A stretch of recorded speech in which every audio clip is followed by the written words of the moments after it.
E aí, galera, beleza? Hoje vamos falar sobre revoluções inglesas, beleza?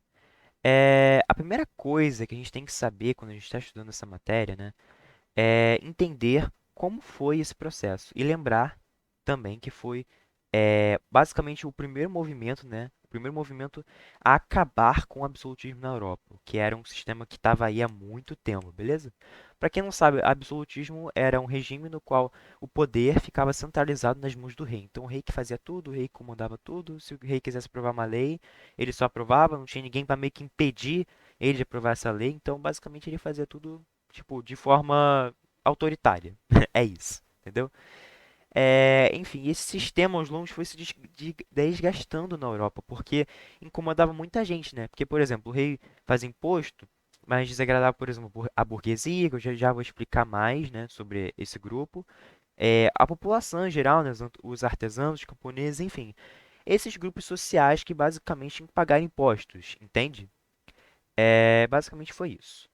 Aí, continuando, alguns fatores que levaram para a Revolução Inglesa. A gente pode citar, então, justamente é, esse aumento de impostos que foi provocado lá pela dinastia Stuart, que eu vou explicar mais à frente, beleza? E também os conflitos religiosos. Por quê? Os burgueses, eles eram puritanos e eles, lá na frente, vão se envolver contra com o rei, né, e com o exército do rei, basicamente, que era, enfim, católico e queria basicamente acabar com essa influência burguesa no território, né, no país, né. Beleza. Agora, dando uma ideia geral do que a gente vai falar, agora sim vamos começar, né, de fato. É, Primeira coisa que eu queria falar com vocês é que a burguesia estava em ascensão. Então pensa assim, se a burguesia estava em ascensão, ou seja, o grupo que tinha o dinheiro, basicamente, e que já tinha uma representatividade lá no parlamento, né, que havia um parlamento naquela época, basicamente, só que ele não era consultado, então importante lembrar disso. Então, se a burguesia já tinha essa representação política, um pouco de representação política e tal, eles ficaram insatisfeitos quando chegou basicamente Jaime I, que foi o primeiro da dinastia Stuart, e chegou para eles dizendo: Cara, a gente vai aumentar os impostos aqui, a gente quer basicamente acabar com vocês e tirar o controle de vocês, né? E óbvio que a burguesia não gostou nada disso, né? Como esse cara fez isso? Esse Jaime I, né? Como ele basicamente tentou reduzir a influência e a ascensão, né, da burguesia. Ele aumentou os impostos. Além disso, houve esse conflito religioso, como eu já falei, né? Essa perseguição dos puritanos, porque burgueses eram puritanos e o rei, né, era católico, né? Então isso foi um problema muito grande. Então foi uma forma também de tentar reduzir esse controle da burguesia. E no final, esse Jaime I simplesmente dissolveu o parlamento para poder governar de forma autoritária e poder fazer o que ele bem entendesse. Só que, né, a burguesia não gostou nada disso, mas ficou por isso mesmo e acabou que esse Jaime I morreu. Depois disso, veio Carlos I.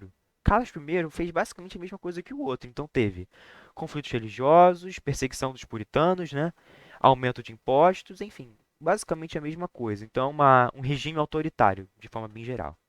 Só que dessa vez a burguesia reagiu. A burguesia teve uma resistência grande da burguesia. A burguesia falou assim: não, não vamos aceitar mais isso, vai repetir a mesma história, vamos revoltar. E aí vem a Revolução Puritana, ou Guerra Civil, né? Mas enfim, o que foi essa Revolução Puritana? Bem, como o próprio nome já diz, puritana, né, vem dos protestantes, então foi uma revolução dos protestantes, ou seja, uma revolução da burguesia, basicamente. E dentro dessa revolução houve dois grupos, né? Os cabeças redondas e o exército real, né? Então, cabeças redondas, exército real ou cavaleiros, né? Dentro dos cabeças redondas, né? E o nome se dá porque eles basicamente não vestiam peruca, que era uma coisa muito comum na época, né? Então só ficava tipo um oco, uma cabeça oca mesmo, né? Tipo, basicamente isso. Como esses caras, basicamente, eram burgueses, eram, no caso, artesãos camponeses, acabou que teve meio que uma divisão dentro dos cabeças redondos, desse grupo, né, que era comandado por um carinha, e esse nome vocês precisam saber, que é Oliver Cromwell, beleza? Então, como é que era essa divisão? Então, dentro dos cabeças redondas tinham os levelers, que eram os niveladores, né, traduzindo, e os diggers, que eram os escavadores. Os levelers, eles basicamente queriam uma igualdade de direitos, basicamente. Eles queriam o sufrágio universal, então eles queriam uma igualdade entre todos e tal, mas eles não eram tão radicais quanto os diggers, beleza? Aí sim, os diggers, os escavadores, eles basicamente queriam uma reforma agrária, assim. Reforma agrária, ou seja, você tem uma terra, um pedaço de terra que, por exemplo, está vazio e você quer, tipo, repartir para as pessoas que não têm terra. Então, basicamente era isso que eles defendiam, né? E esses caras que então queriam essa reforma agrária e, consequentemente, uma igualdade social para que todos, enfim, tivessem os mesmos bens, as mesmas coisas, basicamente. Tranquilo. E do outro lado, e aí esse grupo, como eu falei, era composto por burguesia, pá, e no outro grupo lá do Exército Real, quem estavam eram os anglicanos, que basicamente tinha uma parceria com os católicos, ou seja, uma parceria com o rei. Anglicanos, a alta nobreza que queria ter poder político e acabar com o poder da burguesia, porque não era bom para elas, né? Não era bom para a nobreza esse poder da burguesia. E o rei, né? O Exército Real, né? Enfim, no final os dois tretaram, cabeças redondas ganham e Oliver Cromwell chega ao poder, ou seja, a burguesia e o povão ganhou, basicamente. Aí Oliver Cromwell assume, decapitam, né? Cortam a cabeça de Carlos I e Oliver Cromwell assume o poder assinando os atos de navegação. Aí, Mateus, né? Aí você me pergunta, Mateus, o que foram os atos de navegação? Basicamente, foi uma política feita por esse cara que era basicamente tentar monopolizar o comércio, o transporte marítimo, beleza? Lembrando que tinha a Holanda, que era pô, um alto concorrente, então pô, a Inglaterra já era uma potência naval, mas a Holanda, né, os Países Baixos na época, né, que era chamado de Países Baixos, eles estavam querendo competir muito assim, tá ligado? Era muito rivais, tá ligado? E a Inglaterra queria poder ter esse domínio total do transporte marítimo, porque se ela tivesse, cara, ia ser muito lucrativo para ela ia arrecadar muito dinheiro, então, cara, só tinha vantagem em fazer isso. E ela fez, né, ou seja, esse monopólio, e como se dava esse monopólio? Vamos supor que eu quisesse comprar um produto de Portugal, por exemplo, um país aí. O que que eu fazia? Eu pego esse produto, mas eu transporto esse produto a partir de navios ingleses, beleza? E assim eu consigo ter um controle maior do transporte marítimo, beleza? Então, qualquer lugar que eu quisesse importar alguma coisa ia ser, ou exportar ia ser a partir de navios ingleses, beleza? Aí eu podia cobrar o preço que eu quiser e, consequentemente, né, ganhar mais dinheiro com isso. Essa que é a lógica desse sistema, beleza? Enfim, aí no final das contas a Holanda se revoltou, né? Porque todo país, quando ele perde alguma coisa, ele se revolta, é meio que isso. Ou tenta fazer alguma coisa para poder voltar a ter mais poder. E aí a Holanda se revolta e contra a Inglaterra. Aí é uma briga entre os dois, Inglaterra ganha, a Holanda simplesmente desaparece e, tipo, perde seu poder, basicamente, do transporte marítimo. Inglaterra ganha dinheiro que vai ser usada lá para a Revolução Industrial, que eu já tenho um vídeo aqui no canal, então se você não viu, assiste, tá? Eu vou deixar aqui no card, ou aqui, eu não sei, aqui, enfim. Eu vou deixar aqui no card esse vídeo, beleza? Além disso, houve uma revolta na Irlanda no governo desse cara, do Oliver Cromwell. Por quê? Os irlandeses eles eram católicos e Oliver Cromwell era puritano, né? Tanto que ele fazia parte lá, né, da Revolução Puritana, né? E isso gerou um atrito, né? Então, importante notar, né, que a religião sempre foi um diferencial, sempre foi uma questão muito assim que gerava briga entre as pessoas. Então, por exemplo, se o cara era puritano e o outro era católico, havia sempre uma briga ou um conflito religioso, beleza? Então, importante destacar isso, beleza? Por isso que é importante você notar isso no seu caderno, beleza? E além disso, quando esse Cromwell assumiu, por incrível que pareça, e é meio contraditório também, que os Levers e os Diggers basicamente foram eliminados por Cromwell. Por quê? Cromwell começou a se aliar mais com a burguesia, a alta burguesia. Então, basicamente, aquele grupo lá, por exemplo, dos Diggers que queriam reforma agrária ou dos Levers que queriam igualdade lá de direitos, basicamente foi pro saco. Porque eles falam assim, não, eu já ganhei o apoio de vocês, já sou aqui já o líder, agora vou dissolver o parlamento, que foi basicamente o que ele fez, e vou governar sozinho. Ou seja, todo aquele ideal de república, de governar para todos, de acabar com o autoritarismo, foi por água abaixo, basicamente. Porque esse Cromwell foi de novo um ditador. E aí deu tudo errado. E além disso, esse cara também, por último, né, porque esse cara fez muita coisa, ele incentivou o cercamento dos campos. O que, que era isso? Era basicamente uma medida política que cercava os campos, literalmente. Você era basicamente a privatização das terras.